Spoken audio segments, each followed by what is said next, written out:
Olá, meus queridos alunos, pessoal da escola, os professores, colegas, todos que interessam em estudar um pouco de língua portuguesa.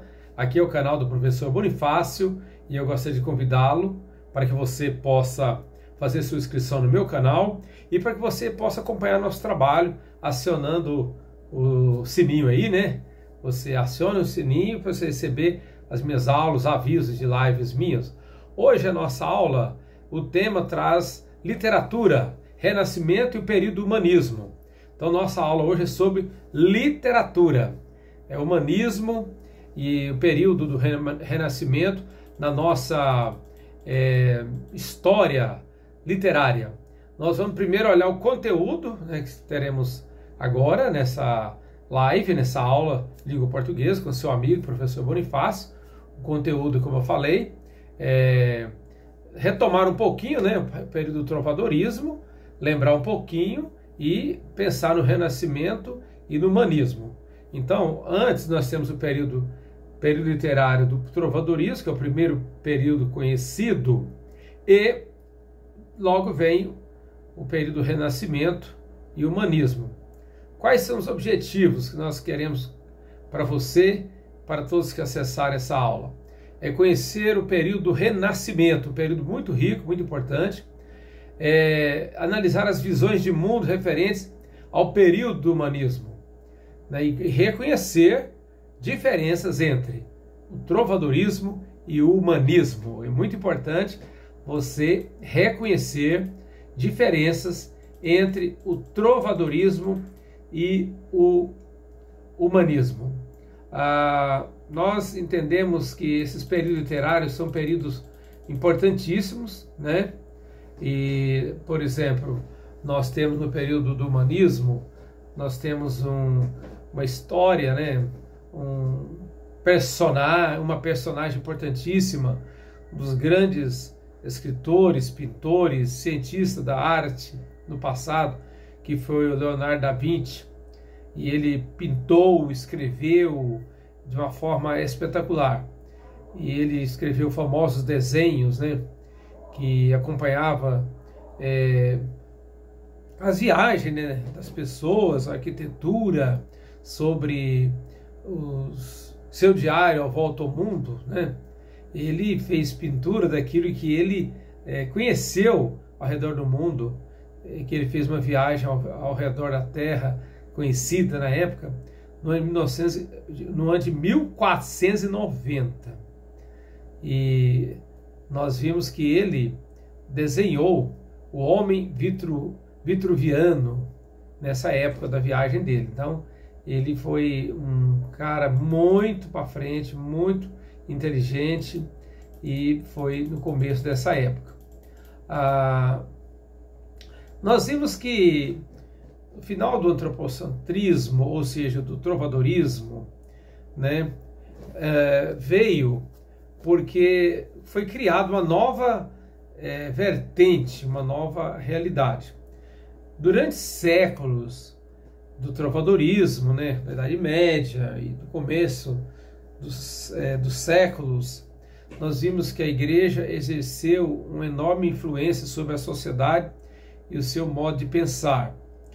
O pensamento religioso, que até então possuía uma visão teocêntrica, né?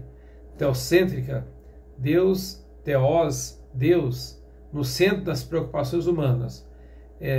O período entre 1000 anos ou mais permaneceu a visão teocêntrica.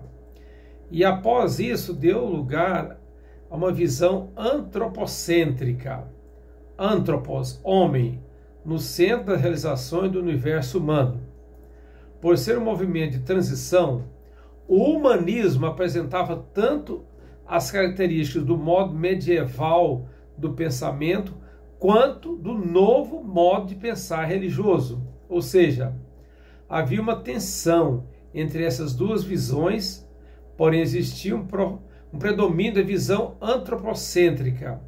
No início do humanismo, o homem começou a ter uma visão antropocêntrica. Antropocêntrica é o homem no centro de todas as coisas, o homem no centro do pensamento, das ideias. é uma tentativa de resolver o problema humano voltando para o humanismo, para o homem, coisa que não deu resultado. Ao longo dos séculos, ao longo da história, isso não veio trazer aquele benefício, aquela solução que os cientistas literários, os escritores, os pensadores, os filósofos, né, pensavam que iam conseguir. Nós vimos que essa visão acaba sendo representada pela ideia do homem vitruviano, que se tornou um ícone relacionado ao humanismo, considerando o homem na centralidade de suas realizações. A pintura que Leonardo da Vinci faz do homem no centro de todas as coisas tornou-se uma figura, né? Um ícone para direcionar o humanismo, certo? Até agora tudo bem, né? Muito bem. O foco desta realidade, dessa figura de Leonardo da Vinci é o humanismo. Mas vamos lembrar algumas características, antes de continuar, do trovadorismo, certo? O trovadorismo é uma corrente literária, né, que foi do período do século V ao século XV. Então foi um período muito longo, né, que houve na Idade Média, que é o período histórico que vai do século V ao século XV. O trovadorismo desenvolveu-se principalmente a partir do século XII. À época, não existia ainda os estados nacionais, certo? A Europa encontrava-se dividida em feudos, grandes propriedades controladas pelos suceranos, grandes governadores, grandes proprietários de terras. Esse movimento literário e poético reuniu grandes nomes da literatura portuguesa e espanhola. Esse período reuniu, em torno desse pensamento do trovadorismo, importantes escritores portugueses e espanhóis, certo? Muito bom. Lembrando então sobre o trovadorismo, antes de prosseguir o estudo sobre o humanismo, estamos aqui com o estudo literário, nós vimos que o trovadorismo tinha as marcas das cantigas, cantigas de amigo, cantigas de maldizer, cantigas de amor. Cantigas de amigo era o eu lírico feminino, tinha como centralidade o eu lírico feminino, que o trovador compõe sob um ponto de vista feminino, retratando o sofrimento da mulher à espera do amado, do amigo. Então, o escritor escrevia trazendo como o eu lírico a voz e a pessoa feminina. Já a cantiga de amor, o eu lírico era o eu lírico masculino. Cantiga de amor tinha na centralidade do eu lírico o eu lírico masculino, que tratam especialmente, né, de um relacionamento amoroso em que o trovador se declara uma mulher imaginável, né, inatingível. Na verdade, ele se dirige a um homem, mas o que ele queria dizer era da sua admiração, do seu amor à mulher inatingível. Também tinha as cantigas de maldizer, que era críticas direta e mais grosseira ao governo, às pessoas, à sociedade da época. Ok? Então, tinha as cantigas de maldizer, também tinha as cantigas de escárnio, que é crítica indireta e irônica ao governo, ao império da época. As características, né, daquela época das cantigas, elas eram elaboradas pelos trovadores e dividiam-se em lírica, amor e amigo. As cantigas, e as cantigas elaboradas pelos trovadores, elas eram líricas, amor e amigo, e satíricas, que era escárnio e maldizer. Com as cantigas, através da sátira, através da sátira ele levava o escárnio e o maldizer para as pessoas. Então, o contexto histórico do trovadorismo foi o final da Idade Média, né? Na Península Ibérica, teocentrismo e religiosidade, que era uma religiosidade muito marcante. Ok? Muito bem. Vamos partir de duas características marcantes, considerando o contexto histórico do trovadorismo, para avançar nas características do humanismo. O teocentrismo e a religiosidade marcante era a realidade do trovadorismo. Inovações e mudanças sociais começaram a permitir o vislumbre de novas possibilidades para realizações humanas. Isso começou a fazer com que o teocentrismo medieval começasse a entrar em declínio. A visão de um mundo imposto, né, pela Igreja Católica à época começou a ser abalada, já que conseguiu desacelerar a evolução cultural, mas não pôde impedi-la. A autoridade do Papa fragilizava-se em crises internas e externas na Igreja. A Igreja Católica Romana, que era muito forte naquela época do trovadorismo, que teve um domínio muito forte, começou a ter seu declínio, dando oportunidade para as pessoas voltarem para uma outra visão, uma visão mais do humanismo, tendo então a nova realidade, né, que se tornou a idade do humanismo. Um novo código de ética foi surgindo, marcado pelo século XV, por volta de 1500, 1400 até 1590, né, até o ano 600, mais ou menos, dentro dessa fase aí, do século XV, né, época do descobrimento do avanço dos portugueses até o Brasil. E foi marcado então pelo florescimento do classicismo renascentista.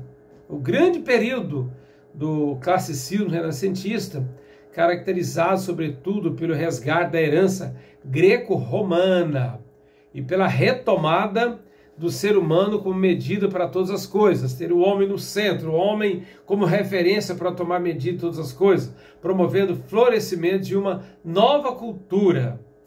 Surge então o humanismo, período intermediário entre o mundo medieval e o mundo clássico, inaugurando um período que ficaria conhecido como Renascimento. Importante pensar sobre isso aí. Surge então o humanismo, período intermediário entre o mundo medieval e o mundo clássico, inaugurando um período que ficaria conhecido como Renascimento, certo? Esse movimento teve como berço a Península Itálica, mas não se espalhou logo de início de forma homogênea por toda a Europa. A maioria das inovações surgidas no século XIV foi incorporada apenas no século seguinte e, em alguns casos, mais de 200 anos depois, como em Portugal. Tá vendo? Como eu falei, né, que o século XV, depois vai do século XIV até o XV e começo do 16º ano. Teve as artes que começaram a mudar, né, as artes modernas da arte medieval, mais tarde começou a mudar. Detalhe do mosaico da Virgem Maria da Capela Santa Sofia, em Istambul, por exemplo, vê que a representação muito clara, né, que foi o desenho de Maria com o menino Jesus, centralizada e nos dois reis, cada um uma lateral. Quer dizer, a figura, a imagem religiosa, ela tinha sua centralidade no Renascimento e no trovadorismo, período medieval. Já com o Renascimento artístico, com a fase do humanismo, começou a ter uma mudança muito grande, né, a surgir nova realidade, como o nascimento artístico, por exemplo, que o grande marco do Renascimento artístico é a obra A Divina Comédia, de Dante Alighieri, de 1308. Olha quanto tempo foi. Trata-se de um poema composto em 3 partes, mais um canto introdutório. O poema é protagonizado pelo próprio poeta que desce ao inferno e ao purgatório, na companhia do poeta romano Virgílio, que viveu no século I a.C. Na terceira parte, Dante ascende ao paraíso com a sua amada Beatriz. O poema sintetiza o saber desse período e é um marco para a língua italiana em sua formação. Isso no ano 1308. Dante, Petrarca e Boccaccio foram alguns nomes que influenciaram o classicismo português. Camões, grande poeta português, teve grande influência dos sonetos decassílabos de Petrarca em sua escrita. Então você vê a grandeza do Renascimento artístico. Dessa forma, surge então esse momento que o humanismo foi um movimento que não pode ser classificado, denominado por valorização do misticismo, geocentrismo e as realizações culturais medievais. Não, ele tem uma outra vertente, tem uma outra visão para o ser humano, para os estudiosos. Hoje, então, nós estamos trazendo a grande diferença, do tempo do trovadorismo para o humanismo, que foi um levante cultural mais voltado para a ciência, mais voltado para o homem no centro. Digno de referência que foi uma tentativa dos grandes estudiosos, filósofos, políticos, cientistas sociais, na tentativa de resolver o problema da humanidade, tentativa de resolver o problema do homem. E isso não trouxe a solução dos problemas, como nós sabemos no decorrer da história. Eles desviaram a atenção de onde podia resolver o problema se fosse bem canalizado, se fosse bem estudado, se fosse bem formatado, para uma formatação antagônica à primeira, mas descobriram também grandes decepções, grandes problemas, grandes misérias, grandes derrotas em colocar uma escola humanista no lugar da escola teocentrista.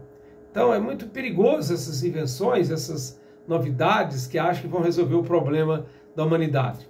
Certo? Meus estudantes, meus amigos, estamos terminando essa aula. Eu agradeço a sua paciência e sua companhia nesse estudo tão importante sobre o trovadorismo e o humanismo. Então, obrigado por você se inscrever em meu canal, você está comigo aqui nessa aula até agora, e deixe o seu joinha aí na live, acione o sininho da live, tá bom? Do meu canal, faça a inscrição no canal e vamos conosco nessa caminhada de pedagogia, de aprendizado, de desenvolvimento cultural, tá bom? Muito obrigado e até a próxima aula. Um abraço do professor Boni.